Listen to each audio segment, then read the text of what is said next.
Hello, and welcome to episode 6 of my initial 7 deep dive into Dare to Speak, difficult conversations that can change everything.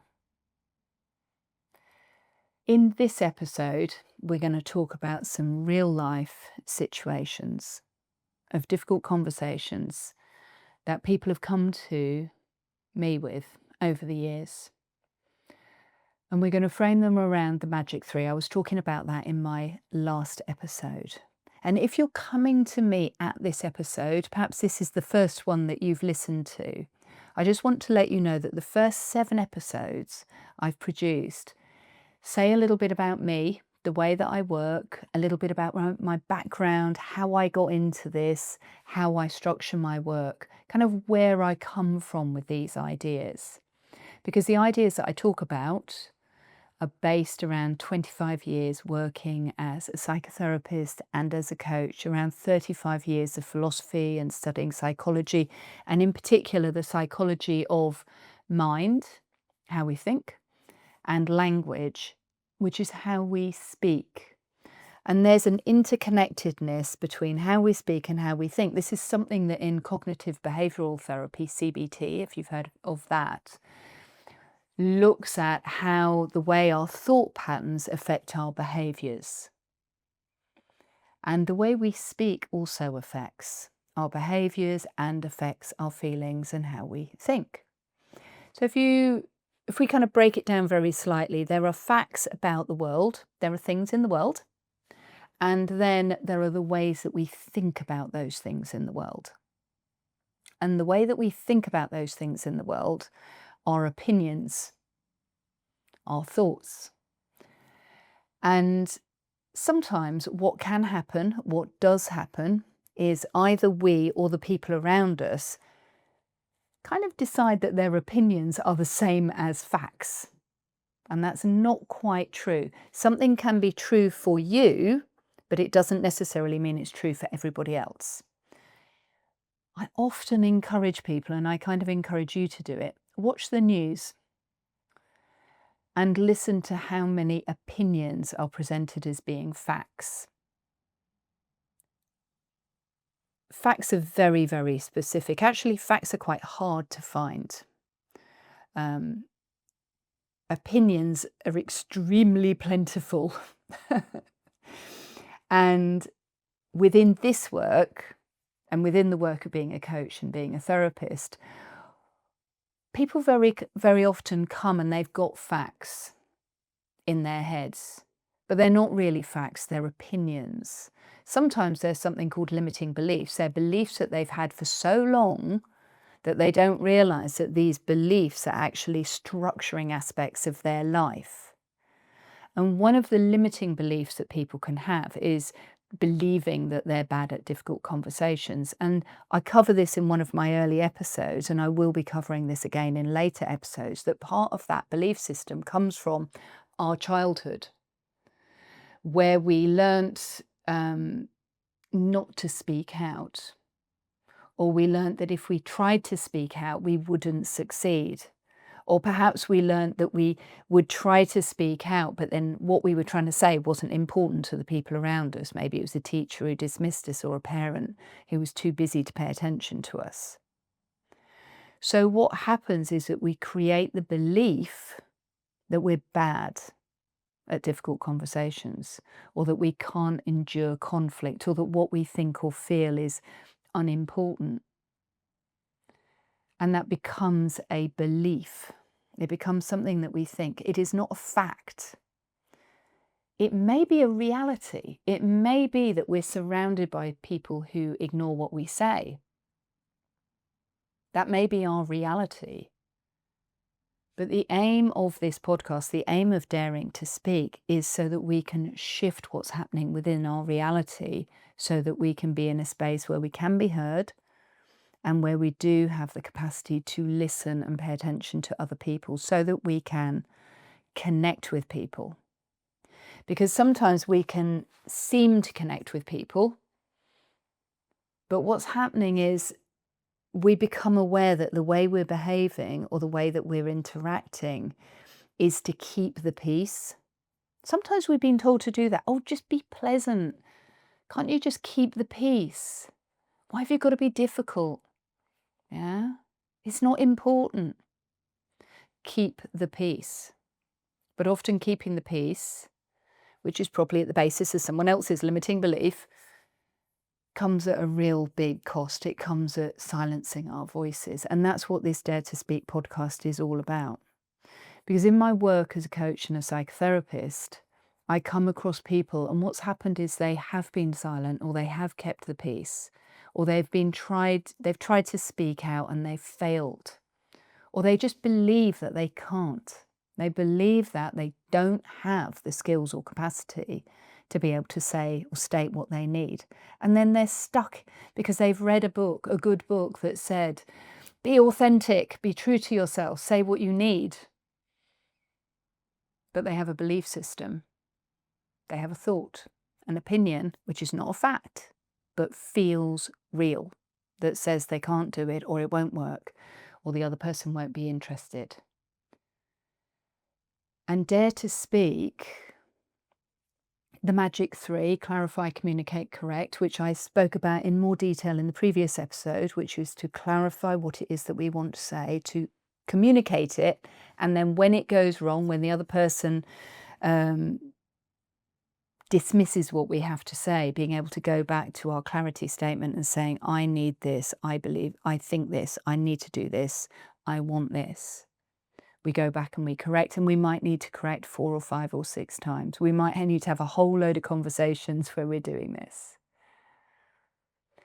But a lot of it creates in us this belief system that we can't do it. I'm bad at conflict. Or we can think that our ability to predict and be pleasant and fit in is somehow the same as connecting. And I think that what I've noticed is that this is what happens when we can feel like we're really surrounded by people. We might think, I see people say it all the time, well, they say, oh no, my family was really, really close, but we never talked about anything difficult. And you think, well, yeah, you were close, but were you close because the peace was being kept? Or were you close because you were truly connected with each other? And that's where this Dare to Speak idea comes from. I'm not trying to throw a grenade into families. But what I am saying is that we can confuse keeping the peace with being connected, with knowing each other. And the aim of Dare to Speak is to tackle difficult conversations. But the aim of doing that, the purpose in doing that, is to be able to create connection in our lives. And sometimes it's in order to help us understand that the people we're with, we haven't actually got connection with. And it's time to move to find people who we actually can connect with. Because the problem with kind of conformity and keeping the peace is that it can mean, and I see it a lot within my clinical space, I see people who say, but I'm really working on the relationship. I've been working on the relationship for ages. And I might say, is the other person also appear to be working on the relationship? And they'll go, yeah, no, they're not. But I was always told relationships were hard and you had to really, really work at it. And I'm going to say, well, but a relationship is not one person connecting, it's 2 people connecting. It's how we relate to each other, and that's to do with how we grow. So in the real world, and this does happen, and it has happened. I'm thinking of a particular client, and they were in a relationship with someone, and they were in this habit. They'd been married for about 19 years, and they were in the habit of keeping the peace. They had been told, well, they'd had a difficult upbringing, and they knew that they had the capacity to be quite volatile themselves at the time, quite emotionally deregulated. And emotional deregulation is not being able to or not feeling like you can, because we all can do this. It's just that very often we don't believe that we can. And again, this is back to the difference between a fact and a thought, a limiting belief. This person didn't believe. They believed that they were volatile, and emotional and sensitive, and they believed that they couldn't manage their emotions. But when I was talking to them, I was able to see that they actually had a very responsible job where they had to deal with quite a high stress situation. And I said, "Well, how do you manage your emotions in that situation?" And they said, "Oh, well, I can do it there because it's work." I was like, "Oh, that's really interesting. So you can do it at work, but you can't do it at home. What's different?" "Oh, well, I couldn't behave like that at work because I'd get fired." Ah, I'm sure even as I'm saying this, you're thinking, "Hold on. If somebody can do it at work, but they don't believe that they can do it at home, then they're not going to try. They're not going to apply the same effort, the same techniques to do it at home." It's called a transferable skill. I know we talk about this in the workplace. Anybody who's been hit with redundancy or jobs change will probably have, well, they may have been to the job centre, or they may have been to an employment agency who said, let's look at your transferable skills. Well, here's what's really interesting. As something that we can do at work, we can do at home. The difference is it might be much harder at home. At work, often there's policies. Plus, also, there's a big incentive at work because we get paid and we don't lose our job. But here's the thing. There is a massive incentive to being able to be emotionally regulated at home, because that's where our relationships are. That might be where our family is. So anybody who can be emotionally regulated at work, and this goes for if you have a partner or a spouse or somebody or a parent who is able to be really emotionally regulated in one area of their life, but they are deregulated at home, then that person is making, well, they're either in a limited belief situation where they think, oh, I can do it there, but I can't do it here, or they're simply not trying. They're not thinking that it's something that they can do. But if we can do it in one place, we can do it in another place. If we can calm down, when a neighbour suddenly turns up at the door, then we could have found a way to calm down, to manage the conversation differently. I'm not saying it's easy, but I am definitely saying that part of this podcast is encourage you to open the door to that possibility. So with this particular client who was able to be emotionally regulated at work, but not able to be emotionally regulated at home, well, to be honest, they'd never had anybody put it to them quite that way. And that's because I'm good at having difficult conversations, because I'm very, very clear about what my mission is and what my purpose is, which is to help. And you'll, again, if you go back into the previous episodes and learn about me, the guiding principles, the core values in what I do are about curiosity, being curious about what's happening, not judgment, curiosity. Very different, curiosity and judgment. I have a value of curiosity. I believe in learning and growth and understanding, because I believe that we all have that capacity. Human brains are so beautifully designed to continue growing, and failure is feedback. Failure is an opportunity to learn and improve and move forwards and get better. And then one of my other values, which is free will, choice. Because I believe that we do have choices. And sometimes those choices are being stopped because our limiting beliefs are telling us that we don't have a choice. And of course, if we're told sufficiently firmly that we don't have a choice, we might not seek out that choice. And sometimes we feel like we don't have a choice because we've tried and we didn't have the right support and guidance. And so we failed.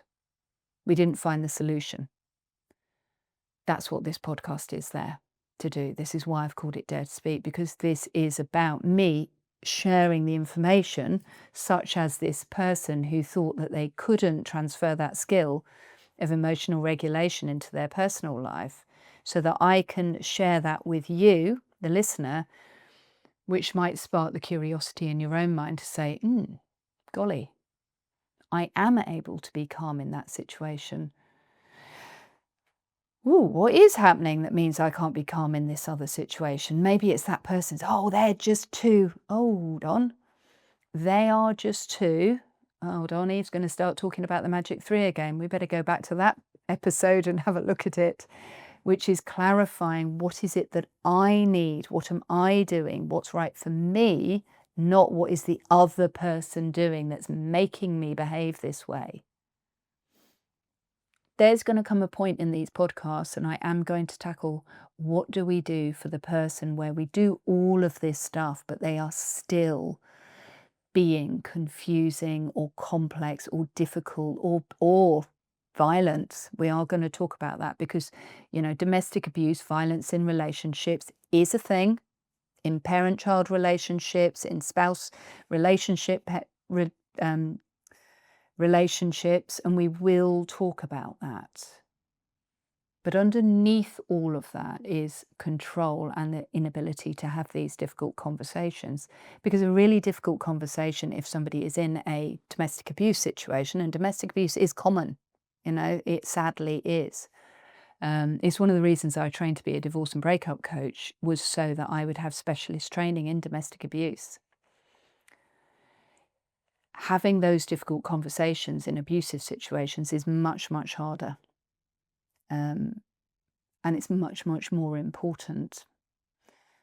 It's more complicated, and I definitely recommend specialist help in those situations. But emotional regulation is a really big part, and I will devote an episode solely to that. And emotional regulation is about dropping the shoulders, taking a breath, reminding yourself that you can stay calm, you can be calm. It is not as simple as just saying it. Finding your calm, finding your peace is about finding that clarity about what it is that you want and what you need, not what the other person is doing. There's so many things I could talk about, and it's really interesting recording these podcasts because as I'm speaking at the moment, recording this, my mind is going, oh, I just need to talk about that, and I just need to talk about this.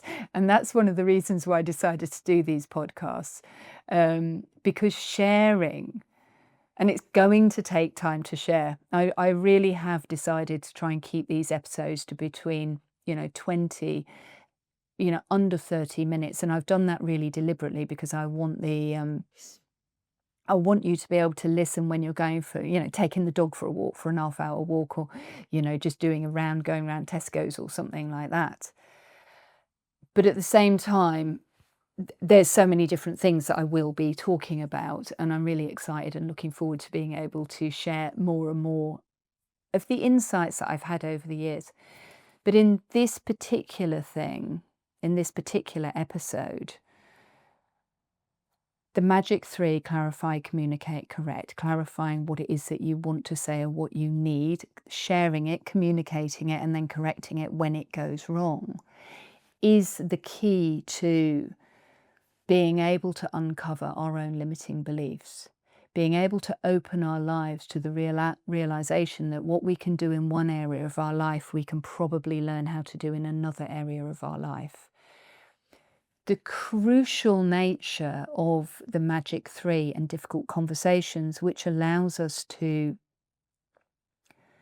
actually understand when a relationship is really wrong and really bad. That could be a work relationship, realizing that we're being bullied in the workplace, realizing that the job that we're doing is not the job that we're meant to be doing, that it's making us really unhappy. Recognizing that the service, we're going to a GP or we're going to a therapist or we're going somewhere to get a service, and what we're getting isn't right for us and we need to have that. We're trying to say, I need this. Trying to get out of certain contracts, household contracts where you get argued with when you want to end your subscription. These are all difficult conversations. These are all magic three moments. There's so much to discuss. And I'm going to keep this discussion going. That's my commitment to you. I will keep showing up. So I hope today, moreover, again, deepening some of these ideas, deepening hopefully your understanding of where I'm coming from and the possibilities of the magic three of being able to have difficult conversations, the possibilities of realizing what your transferable skills are that you can take into those areas of your life that might be feeling stagnant or stuck or still or controlled or controlling. That's what this is for. So perhaps something I said today has resonated with you. If it has, please go look at my other resources. Please go have a look at my other podcasts. As I get further and further away from episode 1, I'm probably going to have to talk more and more about going back and looking at those, just in case you haven't. Take a look at my website. All the details are in the show notes. Please do comment if you would like me to do a podcast on your particular situation. I'd really be delighted to do that.